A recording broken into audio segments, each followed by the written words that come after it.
Daily 26, new film.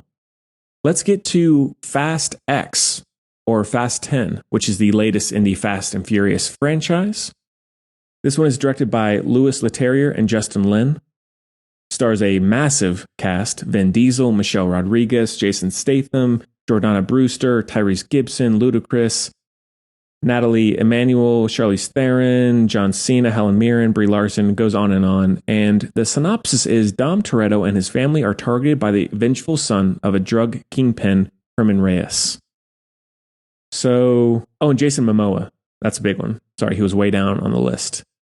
So Fast and Furious, I'm not a big car guy, as I talk about a lot. I like car chases and cars used in movies, but I'm not really a car geek or get super excited when I see a really cool car. Not that there's anything wrong with that. That's just not my personal taste. And so this franchise, I got to it pretty late. I think the first one I saw was Furious 7. And then I went back and watched the others and I've kept up with it ever since. And there's no denying it's incredibly stupid. Like, it's not one I'm ever going to think is amazing. I'll still watch them at this point because I have seen now all 10 movies, or I guess 11, including Hobbs and Shaw. And I see why it's popular.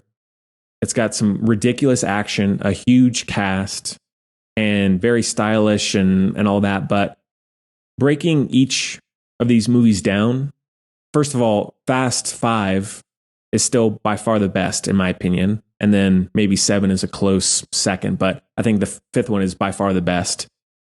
But for the most part, all of the reboot, quote unquote, films since 5, they're all at about the same level. They're all serviceable. They've got some crazy over the top moments and some good charm and all that. But it's never one I really feel the need to rush out and see or rewatch or recommend. Really, they're enjoyable. They're charming. They get the job done, but not much more than that. And this one in particular, it is about at the same level as 8 and 9, probably like this one more than those two. But really the only thing that makes this movie a little bit better, which was surprising to me, is Jason Momoa. I thought his performance, and maybe it's writing or direction, I don't know, but that villain is probably the best villain of the whole franchise in terms of entertainment value. Like, there's not a lot to him. You don't really get to know him that much, but I thought that I was always interested when he was on screen, and I thought he was funny. I thought he was charismatic. And so I really, really enjoyed Jason Momoa in the movie. Everybody else is all right. They're about the same as they always are, like Vin Diesel. And I do like Charlize Theron in these movies. She was an unexpected choice to have, and she doesn't do a lot, but I like Charlize Theron a lot, and she's good. And maybe it's no surprise in talking about this, the whole family thing is so stupid, like, which most people probably agree with and are aware of. But the whole, I don't got friends, I got family, and it's all about family and all, it's just so mindless and repetitive and does nothing for the story, does nothing for the emotional angle. Like, I'm going to care about them at the level that I do, no matter what, no matter how many times they say family. It's all about family. Like, I don't care. It's really not about family at all. And again, I think most people get that, but that does kind of irk me where they keep bringing that up all the time. And they always have to end with a stupid cookout at the end of the movie and all this stuff. So that part of the franchise does wear on me a little bit because it feels very thrown in and false when clearly the franchise is very, very stupid.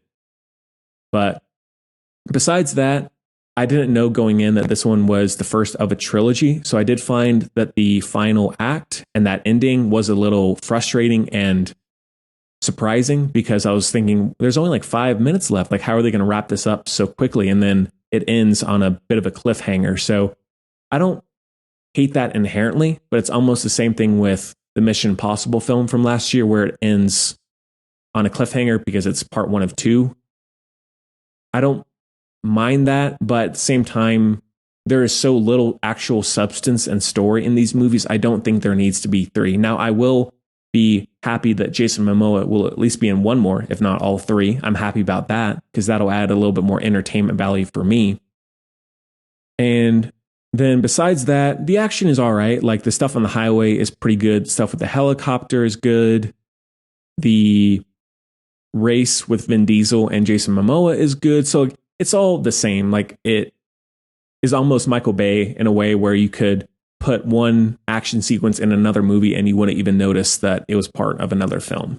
So for better or worse. And I can see why, hey, if this is a franchise for you for whatever reason, or you can just get down with it, I'm all for that. We all have those franchises. I definitely do. But this is just one that I will always watch, but I'm never in awe of or a 5 out of 5. Now, prove me wrong. I would love to see that. I really doubt we'll ever get there. I think it'll always be fairly middle of the road, but they're entertaining. They pass the time. I like the cast. I like the soundtrack. I do just wish with the amount of money involved in the cast that they did a little bit more with it, but I doubt we'll ever see that. So that one is a 3 out of 5.